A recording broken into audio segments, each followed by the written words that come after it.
Saudara-saudari dan anak-anak yang terkasih dalam Kristus, dari Novisiat SVD Kuburuteng Manggarai Flores NTT, saya Pastor Freddy Jahadin SVD, menyampaikan ucapan selamat jumpa lagi lewat siraman rohani.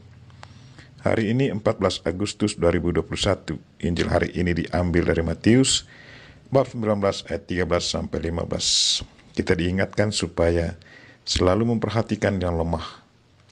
Memperhatikan yang lemah adalah tanggung jawab kita. Marilah kita berdoa memohon penerangan Roh Kudus.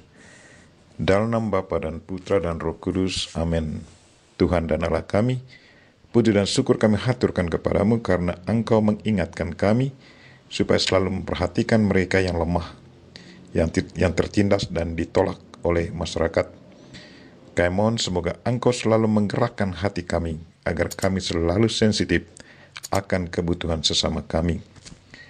Tuhan, utuslah Roh Kudus-Mu, terangilah pikiran dan hati kami, agar sabda-Mu yang akan kami dengar dapat kami pahami dengan baik, dan isi pesan-Mu dapat kami hayati dan amalkan dalam hidup harian kami.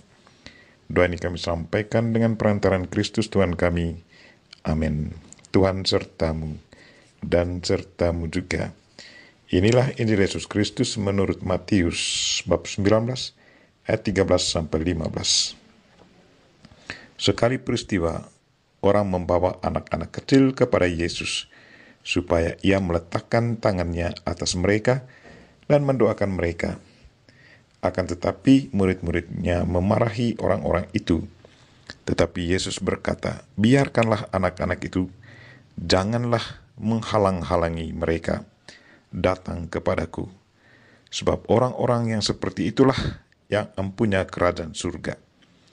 Lalu ia meletakkan tangannya atas mereka dan kemudian ia berangkat dari situ. Demikianlah Injil Tuhan. Terpujilah Kristus. Saudara-saudari dan anak-anak yang terkasih dalam Kristus, tema renungan kita hari ini ialah memperhatikan yang lemah adalah tanggung jawab kita. Ada seorang ibu, sebut saja namanya Maria, yang sejak masa kecilnya selalu tertarik melayani orang yang terlantar. Kerinduan itu selalu terngiang-ngiang dalam hidupnya, baik sewaktu dia berada di SD, SMP, maupun di SMA. Dia berharap semoga sesudah tamat SMA, diizinkan oleh orang tuanya untuk bekerja di pantai asuhan.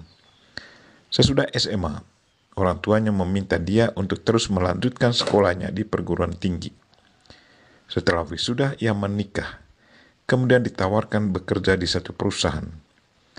Kerinduan untuk bekerja secara aktif di panti asuhan sepertinya hilang, tetapi hatinya tetap tergerak melayani orang yang terlantar. Sekarang dia tetap melayani anak-anak terlantar. Di antara anak-anak yang dilayaninya, ada satu anak berumur 8 tahun. Ibunya sakit, ada gangguan mental. Dia tidak bisa berbuat apa-apa untuk anaknya. Sekarang Ibu Maria lah yang melayani anak kecil ini. Ibu Maria juga sering membantu ibu anak ini. Ibu Maria merasa bahwa ia terpanggil untuk melayani orang-orang lemah. Hari ini Yesus berkata, "Biarkanlah anak-anak itu datang. Janganlah menghalang-halangi mereka datang padaku, sebab orang-orang yang seperti itulah yang empunya kerajaan Allah." Mungkin ada yang bertanya, kok masih kecil dan tak berdaya sudah empunya kerajaan Allah? Bukankah kerajaan Allah itu harus diperjuangkan?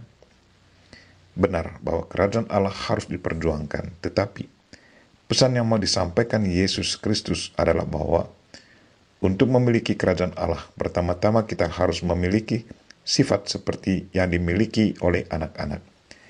Seperti kepolosan, ketergantungan, percaya total, pasrah kepada orang yang berkuasa, tidak simpan dendam, dan rendah hati. Yesus menghendaki agar kita, para pengikutnya, harus memiliki sifat seperti anak-anak dalam berhubungan dengan Tuhan. Kedua, Yesus mengajak semua pengikutnya untuk menyambut dan melayani anak-anak kecil, Maksudnya, layanilah orang yang tidak berdaya, orang yang lemah, orang sakit, orang-orang yang hidupnya selalu ditindas dan tidak diperhatikan oleh sesama. Dengan melayani orang-orang seperti ini, maka kita pasti akan memiliki kerajaan Allah. Yesus sendiri sudah berkata, "Barang siapa melayani saudara-saudariku yang lemah, dia sudah melayani aku." Perkataan Yesus ini sesungguhnya bukan hanya ajakan atau undangan semata, tetapi sesungguhnya satu kewajiban yang harus kita lakukan sebagai orang beriman. Sesama kita adalah bagian dari diri kita.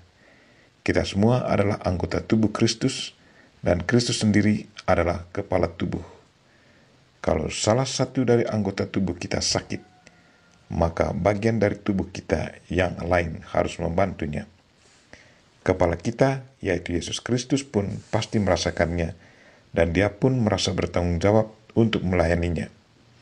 Sebagai anggota tubuh, kita bertanggung jawab untuk melayani yang lemah. Marilah saudara-saudari dan anak-anak yang terkasih, sadarilah dan berusahalah selalu untuk memperhatikan yang lemah.